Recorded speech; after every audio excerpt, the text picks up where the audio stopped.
अलीगढ़ के वरिष्ठ पुलिस अधीक्षक नीरज कुमार जादव ने प्रतिदिन की भांति पुलिस कार्यालय में जन सुनवाई की। इस दौरान उन्होंने फरियादियों की समस्याओं को ध्यानपूर्वक सुना और उनके त्वरित एवं गुणवत्तापूर्ण निस्तारण हेतु अधीनस्थ अधिकारियों को आवश्यक दिशा निर्देश दिए। फरियादियों को आश्वस्त किया गया कि उन्हें समयबद्ध न्याय दिलाया जाएगा। आगे इसी क्रम में थाना रोरावर पुलिस ने बड़ी कार्रवाई करते हुए बीएनएस और 3/25 आयुध अधिनियम में वांछित अभियुक्त को गिरफ्तार किया है। इस संबंध में वरिष्ठ पुलिस अधीक्षक नीरज कुमार जादव ने ब्रज दर्पण न्यूज को जानकारी दी।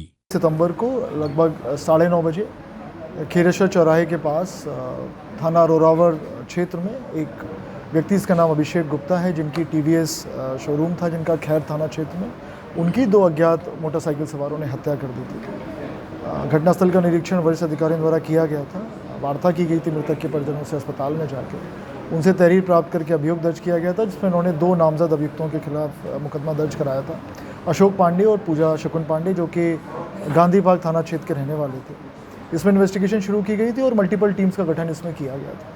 ये मल्टीपल टीम्स जो हमारे सीसीटीवी फुटेज जितने भी पूरे एरिया के थे, अलीगढ़ को लेकर खैर तक, घटना के पहले का और घटना के बाद का बहुत ही सघन हम लोगों ने विश्लेषण फुटेज का किया था। बहुत सारी रिकॉर्डिंग्स भी हमें उपलब्ध हुई थी और साथ ही साथ जो आपस में इनके रिलेशंस थे मृतक अभिषेक गुप्ता और पूजा शकुन पांडे और अशोक पांडे के बीच में, इसका भी हम लोगों ने गहन विश्लेषण किया था। उसके आधार पे अशोक पांडे की गिरफ्तारी हम लोग पूर्व में कर चुके हैं। आज फुटेज के आधार पे और सीडीआर के आधार पे हम लोगों ने जो 2 शूटरों में से एक शूटर था मोहम्मद फजल, उसको हम लोगों ने आज गिरफ्तार किया। इसके पास से एक तमंचा मिला 315 बोर का, और इससे पूछताछ जो हुई है और बेस्ड ऑन अदर एविडेंस एक अन्य अभियुक्त का नाम प्रकाश में आया, जिसका नाम आसिफ है। ये दोनों नीवरी के रहने वाले हैं, जो कि रोरावर थाना क्षेत्र का ही एक गांव है।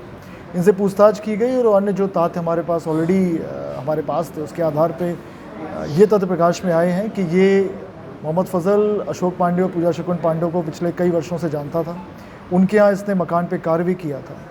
इनसे पूजा शकुन पांडे और अशोक पांडे ने एक व्यक्ति का मर्डर कराने के लिए इनसे एक व्यक्ति को कहा था कि उसको उपलब्ध कराएं जो मर्डर कर सके। तो फिर इन्होंने आसिफ को उपलब्ध कराया था। ये दोनों गए थे, मीटिंग हुई थी और मीटिंग में अभिषेक गुप्ता का फ़ोटो दिखाया गया था और साथ ही साथ 3 लाख रुपए में बात हुई थी, जिसमें 1 लाख रुपए इनको कैश दिया गया था और उसके पश्चात इन्होंने रेकी की थी। लगभग शाम को 6-7 बजे निकल गए थे ये। खैर में इन्होंने प्रयास किया, लेकिन खैर में कोई अपॉर्चुनिटी नहीं मिली इनको। तो गाड़ी का पीछा करके जैसे ही वो अपनी गाड़ी से उतरे हैं, बस से उतरे हैं, उन्होंने दूसरी बस जो एटा सिकंदराबाद जा रही थी उसमें चढ़ने का प्रयास किया। तो अभिषेक गुप्ता पीछे था, उसको उन्होंने गोली मारी है। वो गोली मार के गंभीर रूप से घायल हो गए थे। अस्पताल ले जाते समय उनकी मृत्यु हो गई थी। तो उनको आज अरेस्ट किया, इनके पास से तमंचा बरामद हुआ। जो दूसरा अभियुक्त है उसके गिरफ्तारी के लिए सारी टीमें हमारी लगी हुई हैं। अति शीघ्र उसको भी गिरफ्तार कर लिया जाएगा।